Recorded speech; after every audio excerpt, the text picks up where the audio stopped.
A paz do Senhor Jesus, vamos para mais um dia do nosso devocional, que se encontra no Evangelho de João, capítulo de número 6, versículo de número 26, que diz: Respondeu-lhe Jesus e disse: em verdade vos digo, que me buscais, não pelos sinais que vistes, mas pelo pão que comeste e vos farteis. Estamos diante de uma passagem desse capítulo 6 de João, onde esse capítulo já começa dizendo que depois disso partiu Jesus para o outro lado do mar da Galileia, que é o de Tiberíades.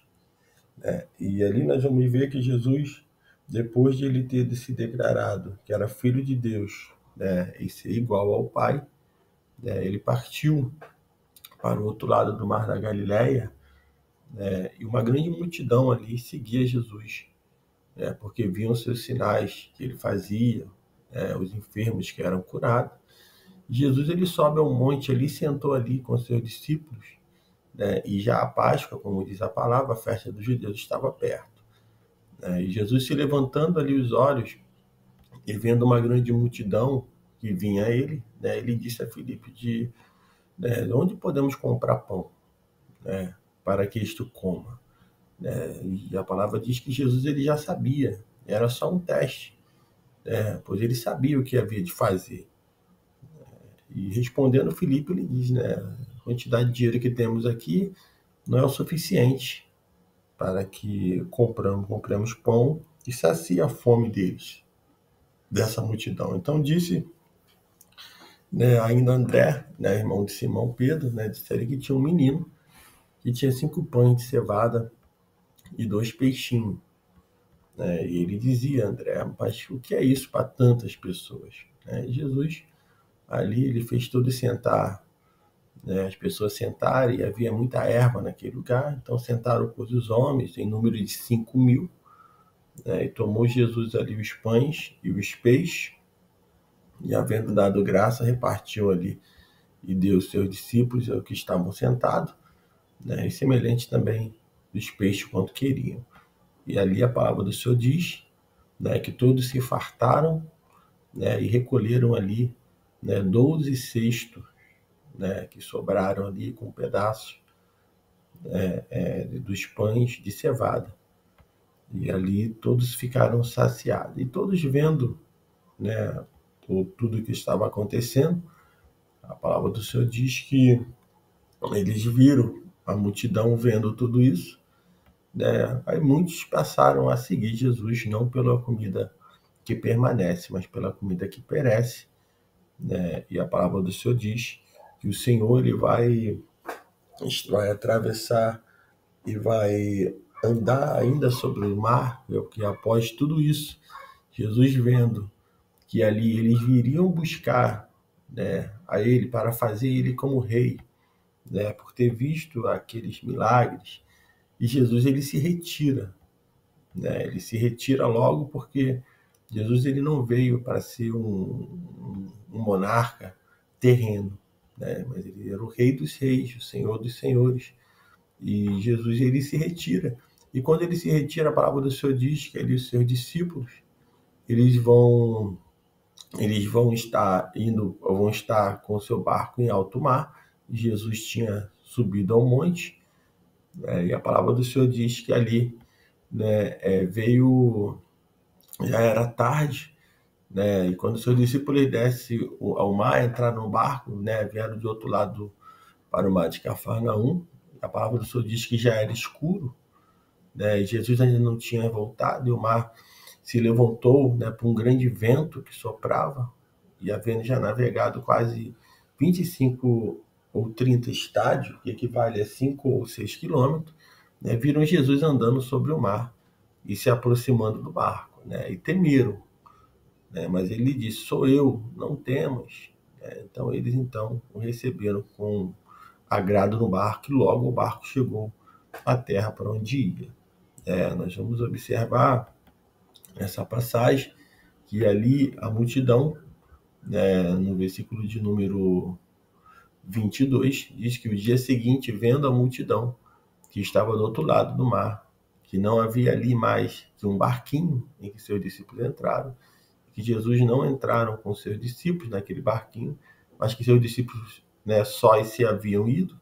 Porém, outro barquinho vieram de Tibérias, perto do lugar onde comeram o pão, havendo o Senhor dado graça. E vendo, pois, a multidão que Jesus não estava ali, nem seus discípulos, entraram ele também nos barcos e vieram a Cafarnaum em busca de Jesus. E o versículo 25 diz que, achando o outro lado do mar, disseram: Rabi, quando chegaste aqui? E a resposta de Jesus foi, em verdade vos digo que me buscais não pelos sinais que viste, mas pelo pão que comeste e vos fartais. Quando Jesus ele fala isso, em outras palavras, a razão pela qual aquela multidão seguia Jesus era porque pensava que ele fosse multiplicar a comida novamente e lhe saciar a fome. Razões puramente interesseiras, assim como aquela multidão, muito nos dias de hoje, frequenta a igreja, neopentecostais, porque eles pensam que ali encontrarão a tão sonhada prosperidade, verão sua conta bancária aumentando, suas dívidas sumindo, e porque comerão do bom e do melhor desta terra. Então, frequentando igrejas, mercantilistas, que fazem negócio em nome da fé, na prática, vendendo o evangelho. Então, a multidão daqueles dias para hoje mudou, mas a mentalidade continua a mesma nesses 2000 anos. Então, nós vamos observar que Jesus ele já conhecia realmente a intenção. No versículo 27 ele vai dizer: não trabalheis pela comida que perece, mas sim pela comida que permanece para a vida eterna, ao qual o Filho do Homem vos dará, porque Deus Pai a este selou.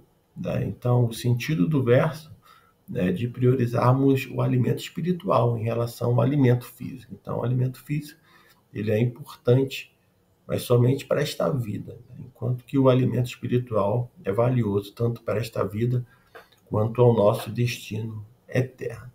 E Jesus ele vai dizer mais à frente que o pão de Deus é aquele que desceu do céu e dá vida ao mundo. Então, os judeus eles pediram um milagre para crer em Cristo, e citaram o maná que caiu milagrosamente do céu nos tempos de Moisés. Então, era óbvio que eles não precisavam realmente ver mais milagre, pois haviam acabado de presenciar a grande multiplicação de pães e peixes que ocorreram anteriormente. Então, o que eles queriam mesmo era que Jesus entrasse na ideia e fizesse um povo, fizesse um novo milagre envolvendo comida, como ele havia feito anteriormente, como o exemplo do maná citado por eles. Então, embora Jesus realmente se preocupasse com o estado físico deles, a razão pela qual ele lhe multiplicou os pães e peixes, ele estava muito preocupado com o estado espiritual que passaria a cuidar de agora. Então, o pão de Deus não era mais o alimento terreno, mas o alimento celestial, que era ele próprio. E para ter parte nesse alimento espiritual, bastaria crer nele.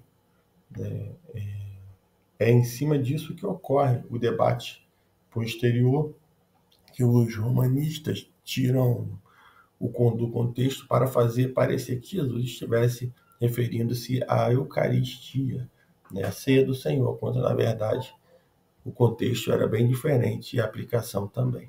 E Jesus ele vai dizer para ele: eu sou o pão da vida. Jesus não disse: eu serei o pão da vida, como diria caso estivesse se referindo à ceia, que ainda era um acontecimento futuro, mas sim, eu sou o pão da vida. Naquele tempo presente, fato este reforçado pelo seu pedido das pessoas virem até ele naquele momento, para que não tivesse fome nem sede, espiritualmente falando. Cristo, portanto, não estava falando nem de um acontecimento futuro, que é a Eucaristia, nem de algo literal, a transubstanciação, mas de algo presente. Eu sou. espiritual, nunca terá sede. Então, usando a mesma linguagem que já havia empregado com a mulher samaritana no poço, né? Então, desta vez, a analogia com o pão é claramente identificada com quem crê nele. Quem crê em mim nunca terá sede. Mas Jesus ele vai dizer que eles não creem, né? Que eles não creram. Então, o problema dos judeus não era a recusa a comer o corpo de Cristo, né, na Eucaristia, que sequer existe ainda, mas sim a recusa a crer em Cristo, que era o que estava em jogo por detrás da metáfora com o pão e com a carne. E Jesus ele vai continuar dizendo, né, que o Pai me dá virá a mim. Então, todo cristão que estão neste momento na condição de salvos só estão assim porque, primeiramente, o Pai derramou a graça, né, preveniente sobre eles, possibilitando que eles fossem conduzidos ao reino de Cristo, né, ou melhor, à salvação. E Jesus ele fala: de maneira nenhuma lançarei fora, né? Cristo não vai lançar fora alguém que vem a Ele, né? Aquele que crê nele, mas somente aquele que não crê, né? Seja por apostasia ou por nunca ter crido uma vez. Então, aqueles que caem na apostasia não caem da graça em função de Cristo tê-los rejeitado e lançado fora, mas sim porque eles mesmos deliberadamente decidiram se apartar de Deus e foram embora. E Jesus ele vai dizer no versículo 38, né, eu desci do céu, né, mais uma declaração explícita da sua preexistência, né, não para fazer a minha vontade, mas para fazer a vontade do Pai. No versículo 39 diz que esta é a vontade do Pai. Então o Senhor ele andava e sabia, né, da vontade do Pai. Quando ele diz, examinar as Escrituras, não, melhor dizendo, 6, capítulo de número 30, versículo 39, capítulo 6, versículo 39. E a vontade do Pai que me enviou é esta, que nenhum de todos aqueles que me deu se perca, mas o que ressuscite no último dia. Então esta é a vontade do Pai. Então a vontade de Deus é que ninguém se perca, né? Aqueles que se perdem, que caem da graça e apostatam, não entraram nesta condição decaída, porque Deus quis, mas porque eles mesmos quiseram. Então, diferentemente de como alegam os calvinistas, o fato de Deus não querer que nenhum salvo se perca não implica necessariamente que nenhum salvo pode perder a salvação, né? Da mesma forma que o fato de Deus desejar que todos os homens sejam salvos, né? Esse é o desejo do Senhor. 1 Timóteo 2,4 fala. Então, não implica em salvação universal. Então, da mesma forma que o fato de Deus desejar a salvação de todos os israelitas, não significa que todos os israelitas serão salvos. Então, da mesma forma que o fato de Cristo pedir para Deus, né, perdoasse os que lhe crucificaram, não significa que todos os que crucificaram Jesus alcançaram perdão e salvação. Então, da mesma forma que Deus não deseja que ninguém peque, né, nem lave, ou melhor, nem leva ninguém a pecar. Mas pessoas pecam assim como mesmo, pecam a si mesmo, e da mesma forma que Deus não deseja que maridos espanquem suas esposas, que crianças sejam estupradas por pedófilos, que inocentes sejam torturados até a morte, ou que o mundo atual esteja nesta condição que está. Mas estas coisas acontecem mesmo assim. Então, a única forma de explicar tudo isso é que a vontade de Deus não determina nem causa todos os acontecimentos. Mas muitas coisas ocorrem por função do livre-arbítrio exercido pelos próprios seres humanos, né, que são absolutamente responsáveis por seus atos condenáveis, pela própria apostasia e pela perda da salvação. Tá? E Jesus ele continua dizendo ainda no versículo 40, né, eu ressuscitarei no último dia. Então a ressurreição de Jesus tratava neste capítulo não era uma ressurreição meramente espiritual, né, que ocorre no momento da conversão de cada crente. Nenhuma ressurreição que ocorre no momento da ressurreição de Cristo. Nenhuma ressurreição que ocorre 7 anos antes, né, do último dia, como sustentam os pré-tribulacionistas.